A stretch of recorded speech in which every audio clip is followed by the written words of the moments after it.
As the war in Ukraine continues to show the weaknesses of the Russian forces, a new article is detailing the challenges faced by Americans' military. Michael Gordon writes in the Wall Street Journal that the U.S. is not yet ready for the era of great power conflict with Russia and China.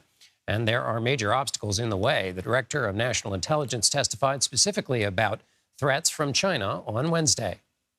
Needless to say, the People's Republic of China, which is increasingly challenging the United States economically, technologically, politically, and militarily around the world, remains our unparalleled priority. Michael Gordon joins me now. He is the national security correspondent for the Wall Street Journal. He is also the author of Degrade and Destroy, the inside story of the war against the Islamic State from Barack Obama to Donald Trump, which was published last year.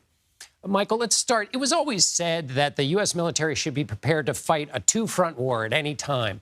Was that ever really true? And how behind is the U.S. military now on that obligation?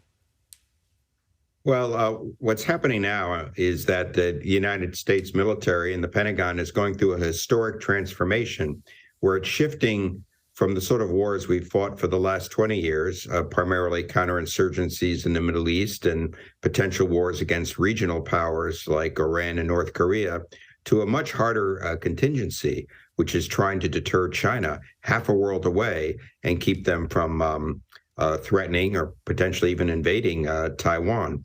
And this is a project at the Pentagon that's going to take a decade and longer to fully carry out. It's really in its sort of earliest phases. And what I did for the Wall Street Journal articles, I interviewed the very generals who were in charge of doing this for the Air Force and for the Army and the other services.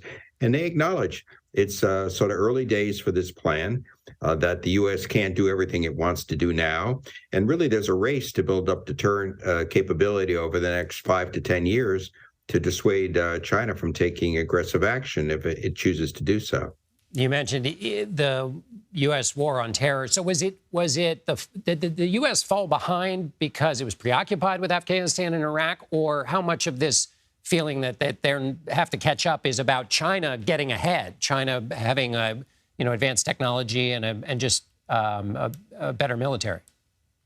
Well, there are a lot of different reasons. I mean, one thing is that this is just an inherently difficult challenge to meet. I mean, Taiwan's 100 miles from China. It's thousands of miles from the United States.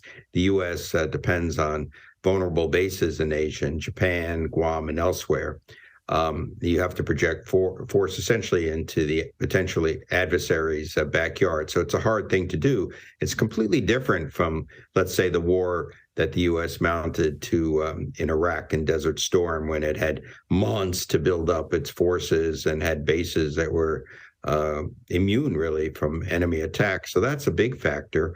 But the other thing is, in past years, there was debate within the U.S. government. Is China truly going to be an adversary? Can we work with them? There were budgetary constraints under sequestration that inhibited some of the development of technology. To a certain extent, the 9/11 wars distracted the military from this mission, although the main U.S. force pulled out of Iraq at the end of 2011. So it's a confluence of different factors that have all come together. Now, must be said, the Chinese aren't ready either.